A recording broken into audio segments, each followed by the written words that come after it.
नमस्कार, मैं पंडित भानु प्रताप नारायण मिश्र, श्री गणेश कथावाचक, ज्योतिष शिक्षक, धूम्रकेतु चैनल में आपका स्वागत करता हूं। धूम्रकेतु चैनल गणेश जी का ही एक नाम है, धूम्रकेतु। क्या आप जानते हैं कि जूता और छाता किसने इसको प्रारंभ किया दान देने के लिए? अगर जानते हैं तो मुझे बहुत खुशी होगी। अगर नहीं जानते हैं तो मैं फिर आपको इस विषय में बताता हूं। परशुराम जी को तो आप जानते ही होंगे। महर्षि परशुराम, ही परशुराम जयंती कुछ दिनों पहले ही गई है, अच्छे तृतीया के दिन। परशुराम जी श्री हरि के अवतार रहे हैं। श्री राम से पहले वही अवतार थे और उन्होंने उन क्षत्रियों की जो धर्म पूर्वक शासन नहीं कर रहे थे, उनका उन्होंने संहार किया था। उन्हीं परशुराम जी के पिता महर्षि जमदग्नि जी हुए हैं और इनकी माता रेणुका जी हुई हैं। जैसा कि होता है, हम लोग घर में देखते ही हैं और खुद ही विवाह करके माता पिता हो गए हैं, तो जब खाली समय होता है तो हम लोग तरह तरह के खेल खेलते हैं। कैरम बोर्ड, लूडो, अष्टाचंगा और तमाम जो घर में बैठ के खेल खेले जाते हैं। लेकिन उस समय ऋषि मुनियों के समय में महर्षि जमदग्नि जो हैं वो धनुष तीर बाण लेके चलाते थे और वो तीर जहां जाता था वहां माता रेणुका जाती थी और वो तीर उठा के लेके आती थी। ऐसे ही जेठ का महीना था, यानी अभी जो महीना चल रहा है, अभी तो वैशाख है, वैशाख शुक्ल पक्ष है, इसके बाद जेठ का महीना ही आएगा। और जेठ के महीने में बहुत जबरदस्त गर्मी पड़ती है, भयंकर गर्मी होती है। तो इसी जेठ के महीने में वो अपना समय बिताने के लिए महर्षि जमदग्नि बाण चलाते थे। बाण दूर जाता था और उनकी पत्नी परशुराम जी की माता रेणुका जी वो जाकर बाण उठा के लाती थी। ऐसे ही दोनों अपना मनोरंजन कर रहे थे। एक बार बाण लेकर आने में रेणुका जी को बहुत देर हो गई। महर्षि जमदग्नि जी ने रेणुका से पूछा, इतनी देर कैसे हो गई?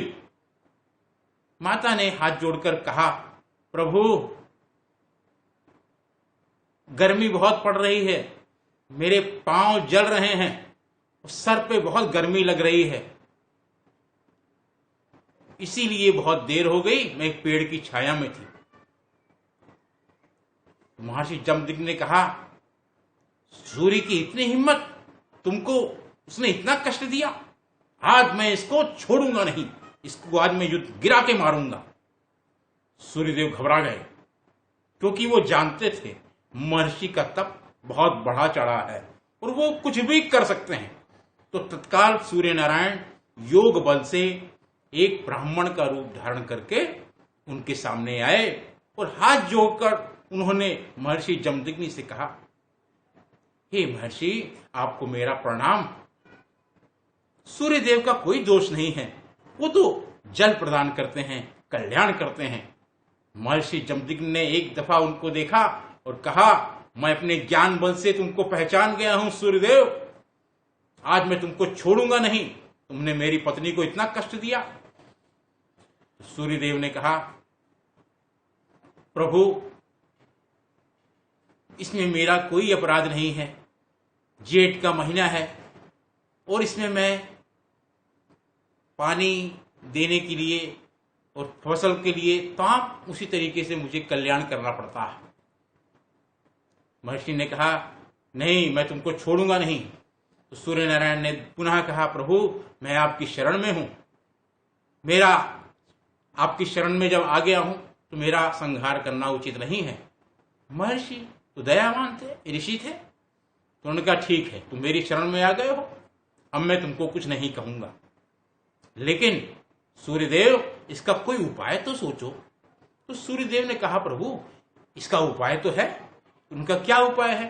तो सूर्यदेव ने तत्काल जो है एक जोड़ी जूता और एक छाता देके और कहा, प्रभु ये एक जोड़ी जूता और मैं छाता आपको दे रहा हूं। माता जब इसको धारण कर लेंगी और छाता होगा तो मेरी जो किरणें हैं जिससे गर्मी इनको लग रही है, शरीर में इनके तकलीफ हो रही है, पैरों में जलन हो रही है, छाले पड़ रहे हैं, वो कुछ भी नहीं होगा। और आज के दिन से ही सभी तीर्थ यात्राओं में दान में जूता और छाता शामिल किया जाएगा। इसको देने से बड़ा पुण्य होगा। तो दोस्तों, जूता और छाता, इतनी भयानक गर्मी पड़ रही है, लॉकडाउन चल रहा है। लॉकडाउन में तो आपको घर से बाहर निकलना ही नहीं है, लेकिन लॉकडाउन जब खुलेगा तब आप जूता और छाता यह सोचकर दान करें कि इससे दान से सूर्य नारायण बहुत प्रसन्न होंगे और आपको जो आपकी इच्छा है उसको अवश्य ही पूरा करेंगे। खास तौर से वे लोग जो 16 अक्टूबर से लेकर 14 नवंबर के बीच में जन्मे हैं और जिनका सूर्य अपनी नीच राशि में बैठा हुआ है, वो अगर दान करते हैं तो उनको उनके ऊपर सूर्य नारायण की अद्भुत कृपा होगी। धन्यवाद। जय गणेश।